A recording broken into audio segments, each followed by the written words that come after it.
ගරු රාමනාදන් அர்ஜுனா மந்திரித்துமா ஒபத்துமாடு வினாடி துணක් காலයක් ලැබෙනවා. மாலை வணக்கம். எங்களுடைய பாராளுமன்ற உறுப்பினர் கௌரவ ரஜீவன் அவர்கள் கொண்ட இந்த பிரேரணை என்னவென்றால், யானை தன் தலையிலே மண்ணள்ளி கொட்டி கொள்ளுமாம் அந்த வகையான ஒரு சிறுபிதனமான பிரேரணை. என்னென்றால், அரசாங்கம் உங்களிடம் இருக்கிறது, அரசாங்கத்திலே மக்களை பாதுகாப்போம் என்ற அடிப்படையில் தான் அரசாங்கத்தை எடுத்துக்கொண்டு நீங்களே ஒரு பாதுகாப்பு பிரேரணையை கொண்டு வந்து வடக்கு கிழக்கில் போதை இருக்கிறது என்று சொல்றது மிகவும் கேவலமானது. நான் இந்த ஒரு சில விடயங்களை சொல்ல வேணும். யாழ்ப்பாணத்திலே வசந்தம் பாமசி என்ற பாமசியிலே 1500 பிரியாவலின் ட்ரக் 2021ஆம் ஆண்டு 22ஆம் ஆண்டுகளில் கடத்தப்பட்டு வவுனியாவில் சிறு குழந்தைகளுக்கு விற்கப்பட்ட போது அந்த வழக்குகள் இழுத்தடிக்கு மூடிப்பட்டது. கேதீஸ்வரன் எனப்படுகின்ற வைத்தியரால் அந்த வழக்குகள் மூடப்பட்டது.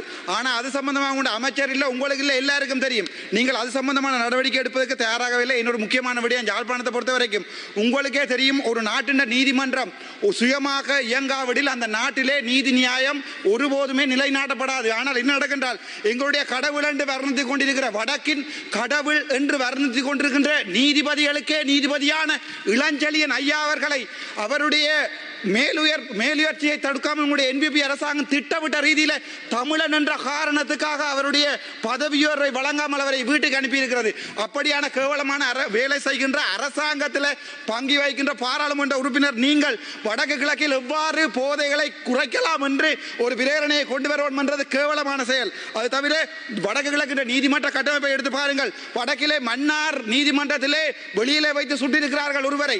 அவற்றையெல்லாம் செய்வது யார்? அவற்றையெல்லாம் அதில் பிடிபட்டு அந்த குற்றவாளி ஒரு உறுப்பினர், அதாவது CID உறுப்பினர்.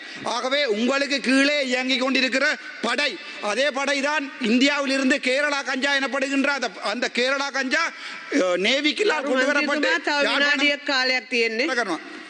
ஜாழ்ப்பாணம் கொண்டு வரப்படுகிறது. அதை தவிர ஜாழ்ப்பாணத்திலே உங்களுக்கு தெரியும், ஒரு GA ஒரு ஆள் இருக்கிறார், GA பிரதீபன் என்று, ஊழல் ஒழிப்பு வன்னியானி என்று தெளிவாக அவருடைய மகனை பற்றியெல்லாம் போட்டுக் கொண்டிருக்கிறார்கள். ஆனால் இப்போது டீல் அடிக்கிறார் என்கிற அமைச்சர் சந்திரசேகர் GA-யோட.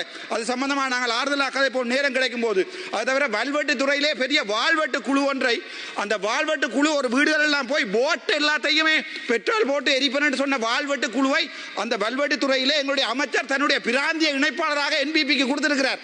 இது என்ன மாதிரி இருக்கின்றால், நாங்களே எல்லாவற்றையும் எரிப்போம், ஆனால் தெரியாதது என்பது போல நாங்களே ஒரு பிரேரணையை கொண்டு வருவோம். நீங்கள் ஒரு ஆசிரியர், எங்களுக்கு மிகவும் கேவலமான நிலைமை என்றால், இப்போது வடக்கு கிழக்கிலே இந்த மருந்து மாத்திரைகள் உங்களுக்கு கூடத்தான் கொண்டு வரப்படுகின்றன. உங்களுக்கு அதுக்குரிய பணம் வழங்கப்படுகின்றது எங்களுக்கு தெளிவாக தெரியும். நான் அதை வெளியிலே வந்து சொல்ல வந்து யார், திருப்பியும் நான் சிறைக்கு செல்றதுக்கு தயார். நன்றி, வணக்கம்.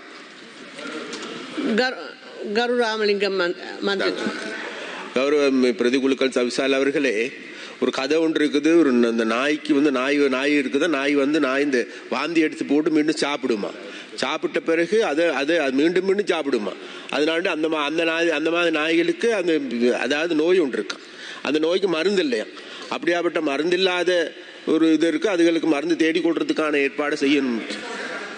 ගරු ශ්‍රීනේෂන් මන්ත්‍රීතුමා ඔබතුමාට විනාඩි 3ක් කාලයක් ලැබෙනවා. පොයින්ට් ඔෆ් ඕඩර් නැහැ. ගරු ශ්‍රීනේෂන් මන්ත්‍රීතුමා ඔබතුමා කතාව කරන්න. විනාඩි 3ක් තියෙනවා. කරුණාකරලා ඔබතුමා ඉඳ ගන්න. ගරු මන්ත්‍රීතුමා ඉඳ ගන්න. කරුණාකරලා ගරු මන්ත්‍රීතුමා ඉඳ ගන්න. ඔබතුමා කතාව කරන්න. ඔබතුමාගේ නම කියවුන්නේ නැහැ. ඔබතුමා ඉඳ ගන්න. ගරු ශ්‍රීනේෂන් මන්ත්‍රීතුමා ඔබතුමා කතාව කරන්න. கௌரவ உறுப்பினர் அவர்களே, ඔබතුමා කතාව කරන්න. இன்றைய தினம்